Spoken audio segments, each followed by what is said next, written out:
Question number 31, इनमें से कौन सा भारतीय संघीय व्यवस्था में एकात्मक तत्व है? आंसर है राज्यपाल की नियुक्ति, फिर राज्यसभा में असमान प्रतिनिधित्व, पांचवा अखिल भारतीय सेवाएं। क्वेश्चन नंबर 31, इनमें से कौन सा भारतीय संघीय व्यवस्था में एकात्मक तत्व है? पहला, शक्तियों का विकेंद्रीकरण गलत। दूसरा, राज्यपालों की नियुक्ति सही। तीसरा, राज्यसभा में असमान प्रतिनिधित्व सही। चौथा, न्यायिक पुनर्विलोकन गलत। पांचवा, अखिल भारतीय सेवाएं सही। छठवा,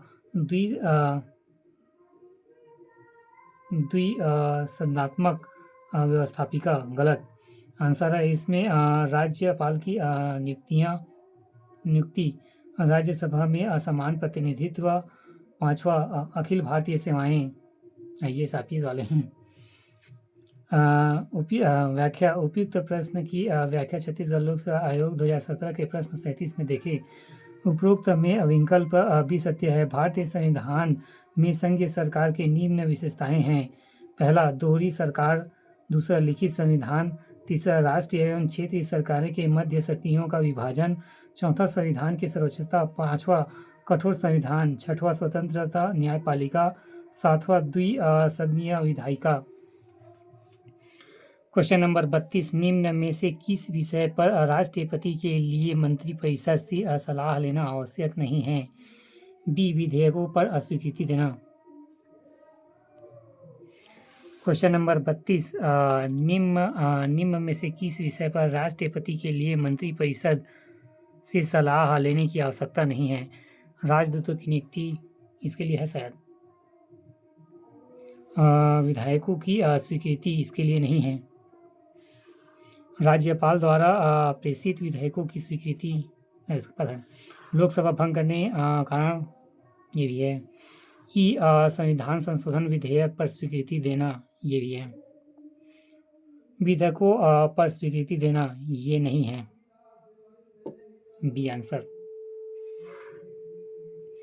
व्याख्या, राष्ट्रपति मंत्रिपरिषद की सलाह पर ही कार्य करते हैं। राजदूतों की नियुक्ति राष्ट्रपति प्रधानमंत्री की सलाह से करते हैं।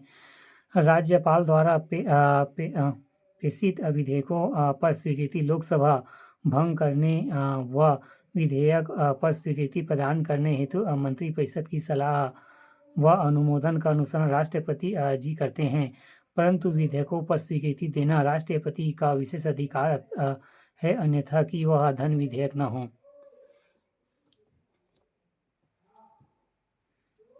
क्वेश्चन नंबर 33, निम्न में से किस नहीं वहाँ से। क्वेश्चन नंबर 32, निम्न में से किस विषय पर राष्ट्रपति के लिए मंत्रिपरिषद से सलाह लेना आवश्यक नहीं है? विधेयकों पर स्वीकृति। राजदूतों की नियुक्ति पर है। राज्यपाल द्वारा प्रेषित विधेयकों पर स्वीकृति है। लोकसभा भंग करना इसके पे है। संविधान संशोधन विधेयक पर स्वीकृति इसके भी है। व्याख्या, राष्ट्रपति मंत्रिपरिषद की सलाह पर ही कार्य करते हैं। राजदूतों की नियुक्ति राष्ट्रपति प्रधानमंत्री की सलाह से करते हैं। राज्यपाल द्वारा प्रेषित विधेयकों पर स्वीकृति लोकसभा भंग करने व विधेयक पर स्वीकृति प्रदान करने हेतु मंत्रिपरिषद की सलाह व अनुमोदन का अनुसरण राष्ट्रपति जी करते हैं, परंतु विधेयकों पर स्वीकृति देना राष्ट्रपति का विशेष अधिकार है, अन्यथा वह धन विधेयक न हो। क्वेश्चन नंबर 33, निम्न में से किस राष्ट्रपति ने एक शक्ति का प्रयोग किया था जिसे संवैधानिक क्वेश्चन नंबर 33, निम्न में से किस राष्ट्रपति ने एक शक्ति का प्रयोग किया था जिसे संवैधानिक शब्दावली में जीवी निशेष अधिकार कहा जाता है? ज्ञानी जैल सिंह सी। सुने नहीं इसके बारे में। क्वेश्चन नंबर 33, निम्न में से किस राष्ट्रपति ने एक शक्ति का प्रयोग किया था जिसे संवैधानिक शब्दावली में जेबी निशेष अधिकार कहा जाता है? जेबी निशेष अधिकार। ज्ञानी जैल सिंह। व्याख्या, संविधान के अनुच्छेद 111 के अंतर्गत राष्ट्रपति के पास 3 वीटो शक्तियां हैं: ऐतिहासिक वीटो एवं दूसरा निलंबनकारी वीटो, पॉकेट वीटो। जब किसी विधेयक पर राष्ट्रपति न हो न तो सहमति देता है और न अस्वीकृत करता है और न ही लौटाता है, परंतु एक अनिश्चित काल के लिए विधेयक को लंबित कर देता है। इस प्रकार किसी विधेयक पर निर्णय न देने की शक्तियाँ पॉकेट वीटो नाम से जानी जाती है। सन 1986 में राष्ट्रपति ज्ञानी जैल सिंह द्वारा भारतीय डाक संशोधन अधिनियम के संदर्भ में इस वीटो का प्रयोग किया गया था। क्वेश्चन नंबर 34 अपना त्याग पत्र नहीं, कहाँ पर, यहीं पर तो आएगा।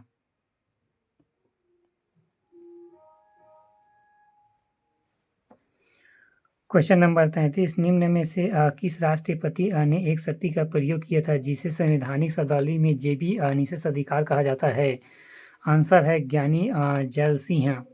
राजेंद्र प्रसाद ने नहीं किया था, बीबी गिरी ने भी नहीं किया था, अब्दुल कलाम ने भी नहीं किया था, ज्ञानी जैल सिंह ने किया था। व्याख्या संविधान के अनुच्छेद 111 के अंतर्गत राष्ट्रपति के पास 3 वीटो शक्तियां हैं। पहला अत्यधिक वीटो एवं दूसरा निलंबनकारी वीटो, तीसरा पॉकेट वीटो। जब किसी विधेयक पर राष्ट्रपति न तो असहमति देता है और न